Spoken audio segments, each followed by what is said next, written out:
we've all seen the challenges of, refugees coming in, and how do we manage that? And people bring that into immigration. They bring that into border control and a sense of, do we understand what's happening? Economic migrants, our requirements for skilled labour, for labour to help certain industries, is also a fundamental part. And people see that. I think people value that. And it's why all the politicians will struggle to answer the question about net migration. Do they want to see it go up or down? Because they can see all the different challenges that there are, and they can't give a binary answer to this. It's a more complicated scenario. And I think Naomi's right that over, the last few decades, the challenge has been that people in tough economic times do see immigrants as a point of concern. But I say that at this point in this country, I don't think that is where people's hearts and minds lie. I think people see the value that migrants... I'm obviously a son of migrants to this country. I think people see what immigration has done for this country. I don't think it polarizes as much as it did, say, a decade ago or even before that. But I think now what people look at is, how are we going to get the right people, the right skills coming in, and confidence around a government that controls that? I think there's also such a horribly transactional element to that sentiment, because it's also about who you've fallen in love with. We've all got friends and family who probably have a spouse or a partner who is from another country. And, there have been some truly sort of heart-wrenching stories about families that now are terrified of being broken apart. Yeah. What Remainers want doesn't hurt anybody, really. They are mostly very cognizant of the fact that globalisation has not worked for everybody, and we need to do a lot more to help those areas that have been hurt by it to a certain extent. But what Leave and most people within the Leave camp advocate by virtue of wanting to end freedom of movement is potentially going to tear families apart. So yes, of course, there's the economic argument for immigration, which is very, very easy to make. You saw when sterling declined very rapidly in the immediate aftermath of the referendum, that actually a lot of workers downed tools on construction sites and went home.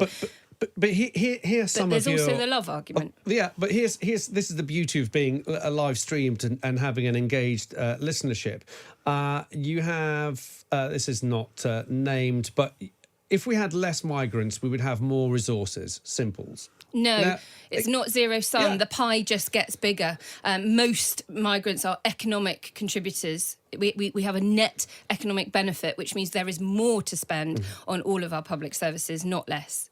Another one here, skilled workers welcome, but we should train our own first. And I remember having this conversation with an employment lawyer who talks a lot about migration. And again, it makes no sense. If you have someone who's looking for a job in Glasgow and a job vacancy in Kent, you're not going to fill that with the same person. So this idea that we train our own first, again, doesn't work on the ground. I agree.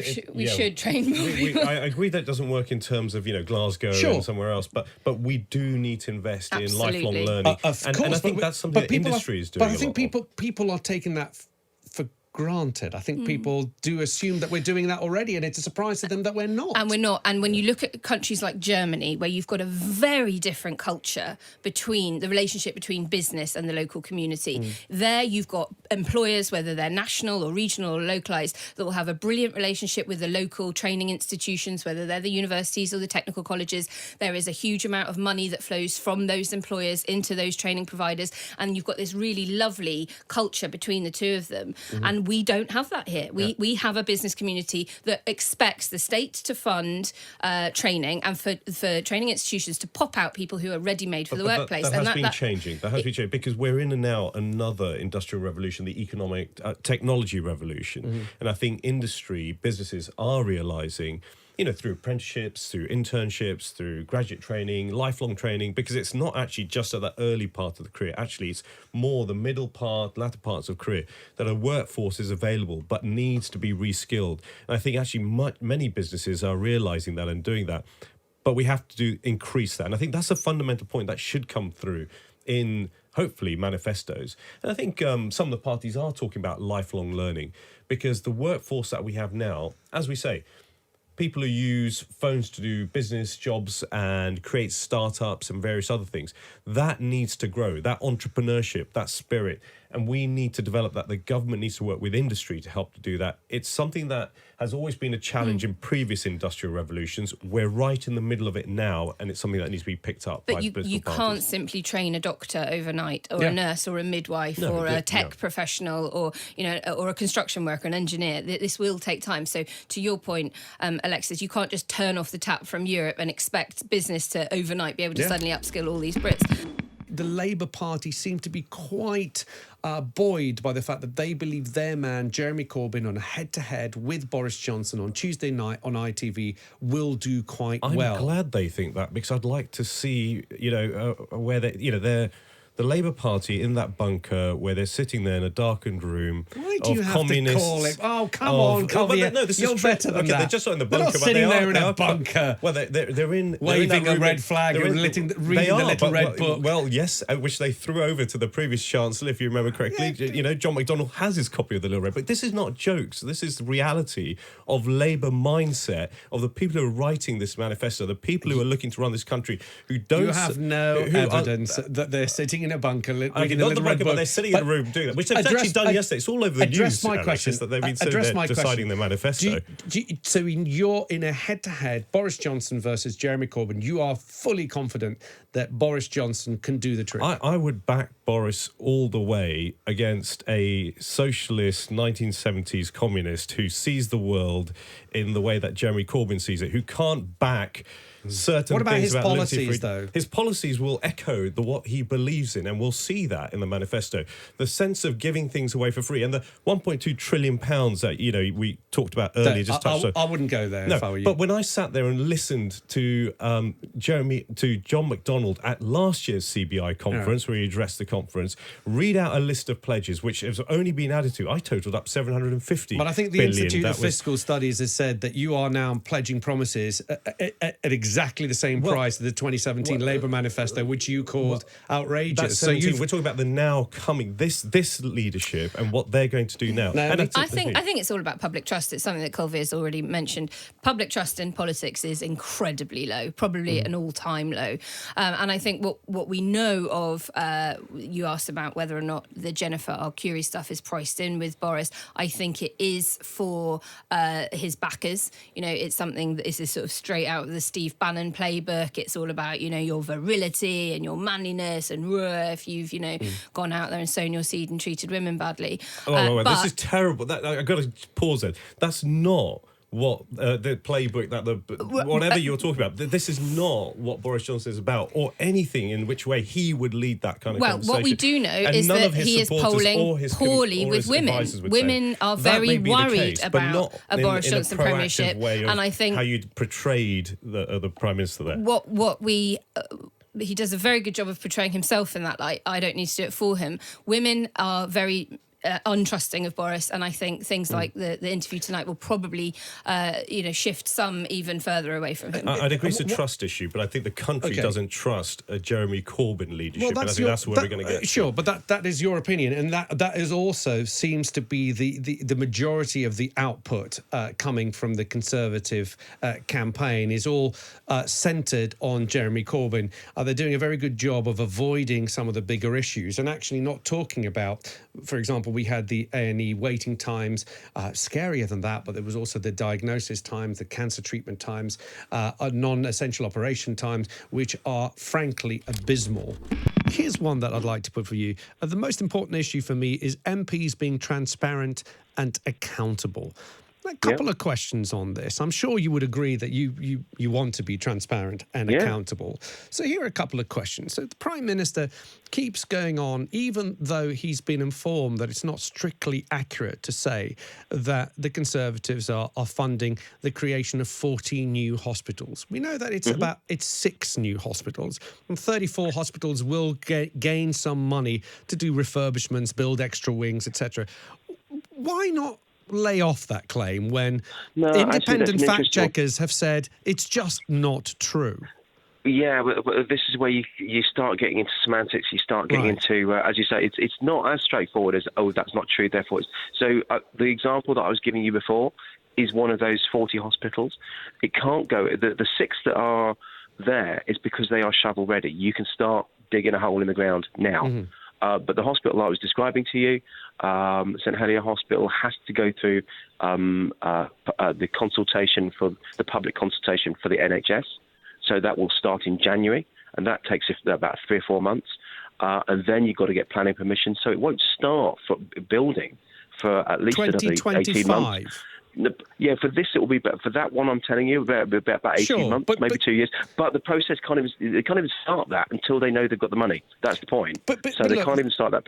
But look, this is the conclusion reached by Full Fact, which is we have to come to an agreement where we have independent fact checkers actually look at the facts. Oh yeah, but all I'm saying is this is a 20-year-old. This has been going on for 20 years. So actually, by the government saying, right, we're going to give you £500 million to build this hospital, that has now brought the end of the sort of beginning of the end to a 20-year-old problem.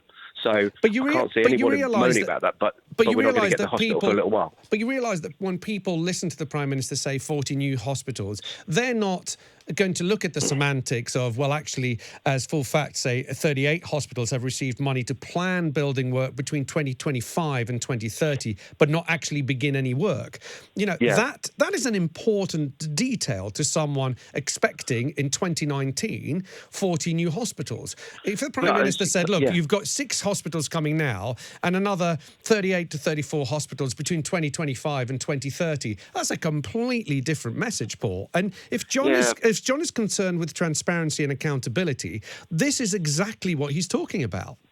I think the problem is you can see the detail of these sort of things on in the NHS website, the government websites, and these kind of things. But you clearly can't go into chapter and verse about the status of all 40 hospitals and sites in a short radio interview and these kind of things. So. By necessity. Then what you're saying is by necessity people go on headlines which are not necessarily, can't necessarily stand up when you scrutinise them. No, I think they can. I think you can. But you're not building 40 new people, hospitals. No, we are, but we're literally not doing it now. Yeah, exactly. But we're not doing it now. Yeah, but you might not be in government after 2025. But that is the point of, that's how building works. That's whether it's a house or a hospital, you have to go through consultation, you have to go through planning permission, and then you have to work out where, you can't even take on a building contractor until you know you've got the money. You can't even take an architect until you know you've got the money. So clearly, all of these sort of things are never going to, there's your money, now get a shovel, wise and it built sort of thing. It does take months for the 6 and years for the rest. This is important. We want people to base their decision, whichever way they're going to vote, on facts. I had Paul Scully on just earlier and challenged him about the 40 new hospitals, but again he found a way to say, well, actually, it's money that's going to be for new hospitals to be built later on in the future. And just to remind everybody, they're only building 6 now and giving some others money to think about making plans to think about building in the future. But again, if politicians are not going to be swayed and they're going to stick to their headlines, at least the voters can actually look at the facts as they are and make their own minds up. This isn't about trying to steer you in one direction or another. This is about, what have the political parties told us this week? Does any of it stand up? So that's what I love about elections in this day and age. We can look things up for ourselves. We're not dependent on what the newspapers will tell us or what the political parties say to us. We can push back a bit. We can push back. Now, look, everyone's got also their bias, their inbuilt bias. They'll tend to ignore some discrepancies from people they agree with. But hey, look, our job here is just to put the facts out. And thank you, as always, for giving us your time. Let's start with a question from last week that I didn't get a chance to answer. Unfortunately, the person who asked the question didn't put their name down. I'll just double check if we managed to get... No, I don't have the name. But they asked the question of whether or not racial crime increased after the referendum result in 2016. What does Full Fact know about this question? So there's a category of crimes called hate crimes, which are crimes where the victim perceives them as having been motivated by racial hatred or religious hatred or something like that. And that level of crime has gone up really dramatically over the last 7 or 8 years. Mm-hmm. So in 2012-13, it was at 40,000. It's now just over 100,000 crimes a year. Now, there's a lot going on with that figure. Those are the figures recorded by the police. And in 2014, the police recorded crime figures were challenged by the UK Statistics Authority. That's the official watchdog that tells you whether our official statistics can be trusted or not. And they basically said they're not, get your act together, sort it out. And so the police did a piece of work to make sure that they were recording hate crimes properly. So one of the things we know is that number is bigger now because the police is recording hate crime more. The second thing we know is that people are likely to be more likely to report hate crime now. So there's a decent chance the number has partly gone up because of people being more willing to report. But the statisticians do believe that there has been a real increase in the number of hate crimes. Actual number has also gone up. And there are certain events that are that make that happen, or that prompt spikes in hate crimes. One was the referendum, with a lot of the language around that in 2016. Mm-hmm. Another is, sadly, terrorist attacks lead to more hate crimes happening. So yes, there has been an increase in hate crimes. It's pretty big on the figures, but the figures are partly about better recording and better reporting, so recognising what was already happening, as well as statisticians think an increase in the number of hate crimes as well. Excellent. I hope we answered your question. You didn't put your name. Do put it next time. I've got another question that's come in now, which I'll put to you now, just in case you have the answer in your head. If not, then we can get some minions to... It's a lucky dip. We'll do what we can. Lucky dip.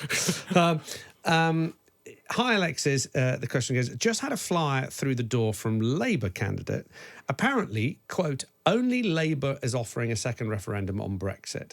Can we fact check against Lib Dems, please? So the Liberal Democrat policy is to get out of... To revoke Article 50. Article 50. So that means to end the Brexit process completely. I'm not sure that only Labour is offering a second referendum. I'd have to check the policies of the other parties. In particular, I'm thinking about the Green Party. The Green Party, I would think, and also SNP and possibly even Plaid Cymru. Let's do a bit of checking around. I'll tell you what, we'll come back on that. We'll come back on that because also the manifestos are not out yet, so we might have some more clarity. But keep them coming. 0344 499 1000 is the number you need, or you could tweet us at Talk Radio. Let's look at some of the claims that came out this week. Labour made a claim concerning oranges and maggots from the US. Waiter, there's a maggot in my orange juice, according to the Labour Party. They say that if we negotiate a new trade deal with the US, if we do go ahead with Brexit, then the US has much lower food safety standards, and in particular, they allow acceptable levels of maggots in your orange juice.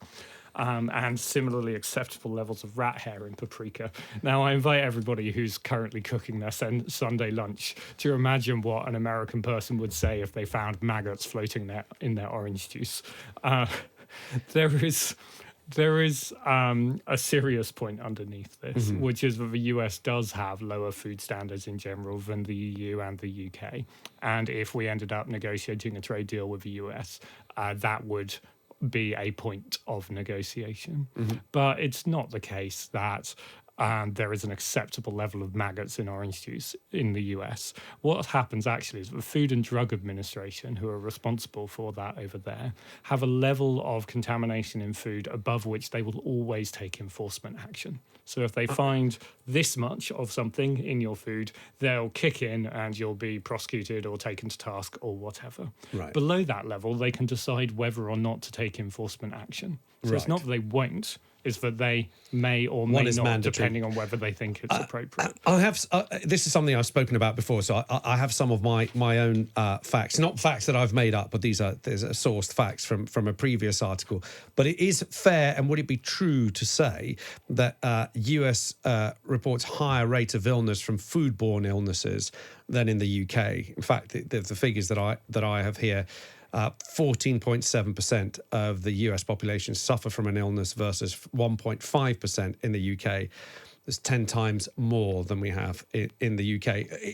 Would it be fair to say that they, in very broad terms, which I realise that fact-checking doesn't like broad terms, but in the US you will find many more cases of foodborne illnesses than you do in the UK? Well, I don't know those figures for the US, so let me ask you what I would ask you as a fact checker. Where did you get What's them? your source? Yeah. Do you know what? Here's the article I will, and rather stupidly, I didn't actually put the source, which is a great lesson to us all. But it is here, and I will find it for you before the end. So when Full before Fact the end of the checks show. something, you will always see a link to a source. To a source, If you which go is- to our which is website, exactly- you'll see links to the sources for everything I say here. But it says so that I will go and get those figures, or I'll ask my colleagues to go and get the US figures, and we'll come back to it next week, and we'll see if we got the same ones you have. I can tell you that these figures from this article, they say that they come from the US Centre of Disease Control and Prevention.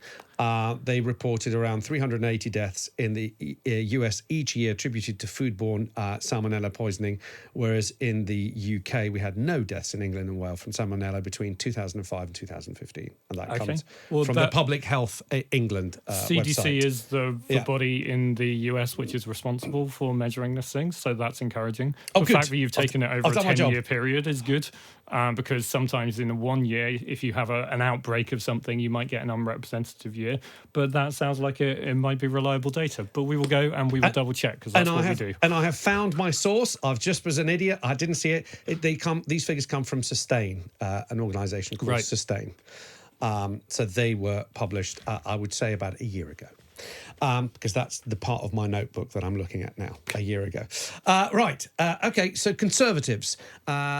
Full Fact, you've been looking into some of their criticisms of Labour policies. What might they be? Well, they're not actually Labour policies. This is the problem. Spotted the flaw there. The Labour Party's tactic that we've noticed repeatedly in this election is finding things that may be difficult about negotiating a trade deal with the US and exaggerating, the extent of them. The Conservative Party's tactic, we've seen more than once, is saying that Labour will do something before Labour's even published its manifesto, and then telling terrible tales about how much it will cost.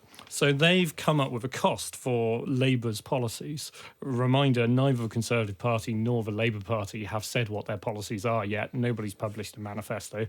We're still in the early stages of the election. In that cost that the Conservatives have come up with, they seem to have double counted, renationalising the national grid.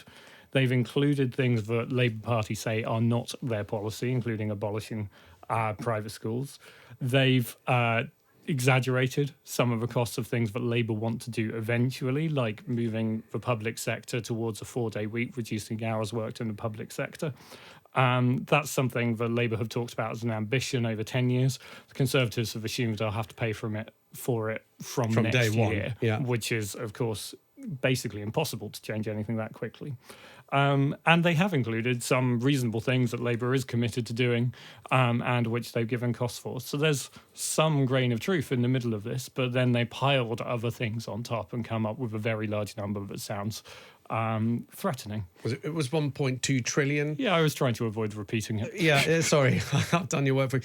You've also looked into, because this week they moved from the fiscal promises to, there's been talk of migration, and we talked a little bit about migration with Naomi Smith and Kulveer Ranger earlier on in the show. But again, the Conservatives talked about an increase in net migration of 840,000 immigrants. Where did that figure come from? Well, they've published a big, long document to try to make it look plausible, and we don't think it is plausible at all.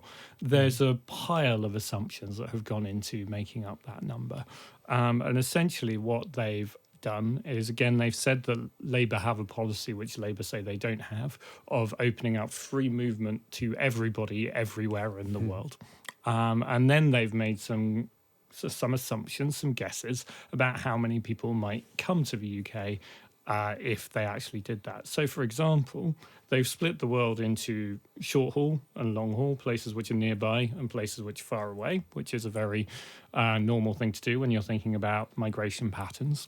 And they've assumed that everybody in the rest of the world, the not short haul, is going to arrive in the UK in the same volume as Hungarians arrived in the UK after the EU was expanded. Right. So they've just assumed that Hungary is a perfect model for the rest of the world, regardless of economic circumstances or the similarity of the proximity. economy, or how likely they are to speak the same language, and so on and so forth.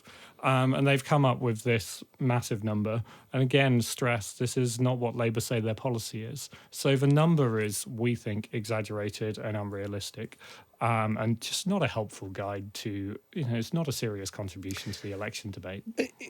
Aren't they setting themselves up for a fall of making all these claims about the Labour policies when Labour have not actually announced their manifesto? I believe we are expecting a manifesto this Thursday? You know more than I do. Okay, fine. I thought it might happen this week because Yeah. Labour officially signed off their manifesto yesterday. Yeah.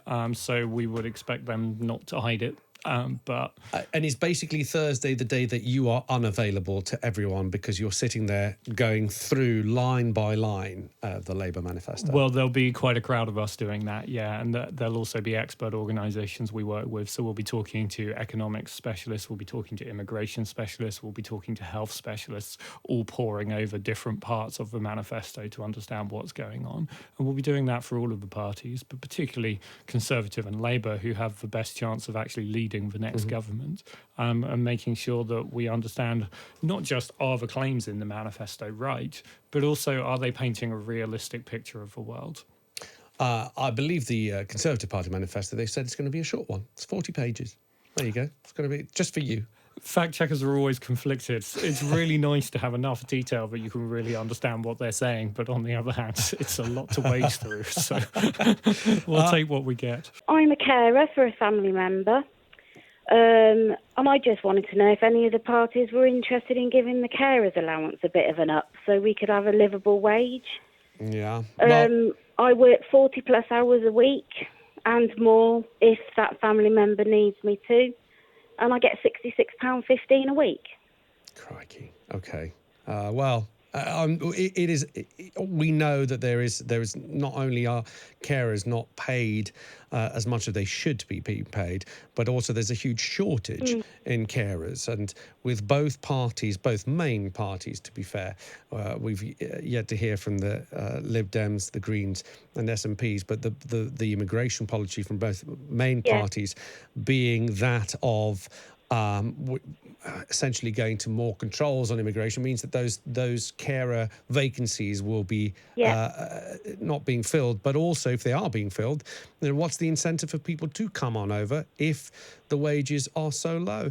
Teresa, let me ask you this, because there was a story yesterday that I covered on my show that 1 million hours of overtime a week are being worked by NHS staff. Now, these were numbers released by the Labour Party.